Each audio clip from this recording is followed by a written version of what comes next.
Allô tout le monde! J'espère que vous avez passé une belle rentrée. Moi, en tout cas, je sais pas si vous êtes retournés déjà à l'école. Moi, j'ai recommencé à travailler, à donner des cours. Ça fait du bien de recommencer une petite routine, de se lever de bonne heure, de se coucher tôt, tu sais, être comme plus sain là, dans son mode de vie. Je suis de retour en ce mercredi pour faire une vidéo un peu différente. C'est ça, moi, aujourd'hui, je vais vous parler d'une histoire qui m'est arrivée. Je vais commencer. Restez à l'écoute.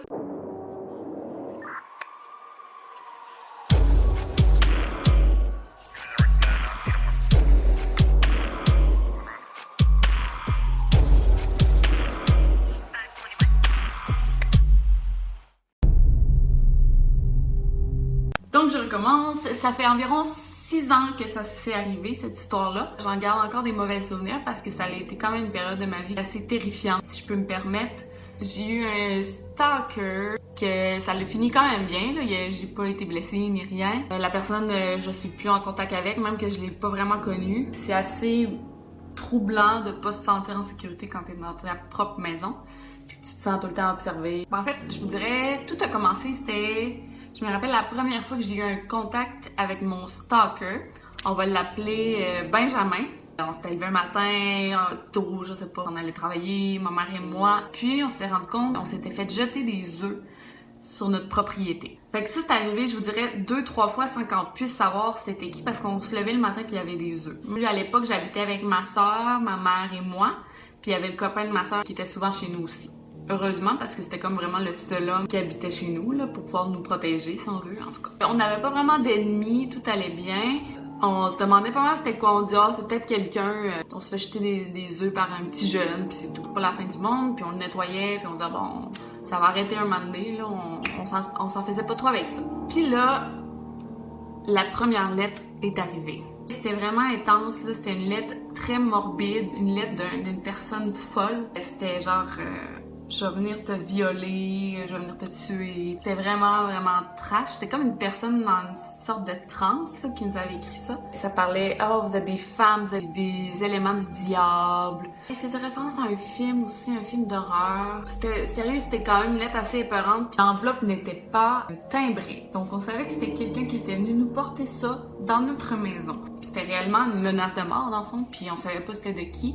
Puis comme je vous dis, moi j'ai pas d'ennemis. Je pensais peut-être à un ex-copain que ça avait mal terminé, mais bon, à l'époque j'avais 15-16 ans, fait que je disais, oh, tu sais, ça doit pas être mon ex là, qui capote à ce point-là. Sérieux, on a comme eu peur, puis on n'a pas niaisé avec ça, on n'a pas attendu ni rien, on a tout de suite fait appel à la police. Le jour même, la police est venue, ils ont analysé la lettre, ils ont dit c'est pas une écriture que vous connaissez, est-ce qu'il y a quelqu'un dans votre entourage qui vous en veut, c'est quelqu'un qui vous connaît évidemment ou qui a des contacts avec vous parce qu'il sait que vous êtes juste des femmes dans la maison. Ils ont ouvert un dossier, les policiers, puis ils ont dit bon ben si vous avez d'autres lettres, n'hésitez pas à nous appeler, mais là il y avait comme pas vraiment de raison de paniquer encore.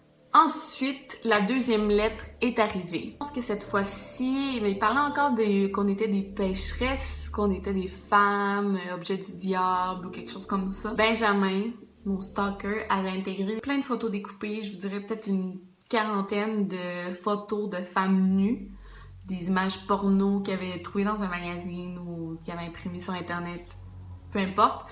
C'était ça. La lettre était remplie de ces photos-là et d'une autre lettre menaçante et très violente. C'était vraiment le produit d'un fou. Là, je pense qu'on a rappelé la police le lendemain matin parce qu'on a dit là, ça a plus de bon sens. C'est la deuxième lettre en moins d'un mois. Il faut faire de quoi. La police est venue nous voir. Ils ont pris les choses comme quand même au sérieux.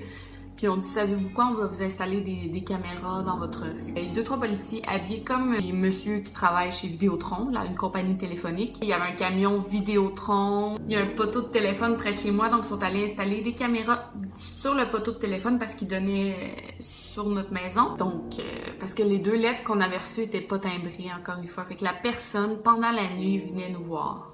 Venait nous porter une lettre. On a attendu, il n'y a rien qui se passait. On avait presque hâte de recevoir une 3e lettre parce qu'on se disait, bon, au moins on va savoir c'est qui. Donc la personne, Benjamin, est venu après, je vous dirais 1 mois plus tard, nous reporter une autre lettre qui, encore une fois, c'est une lettre assez violente, je crois, qu'elle allait nous violer et tout.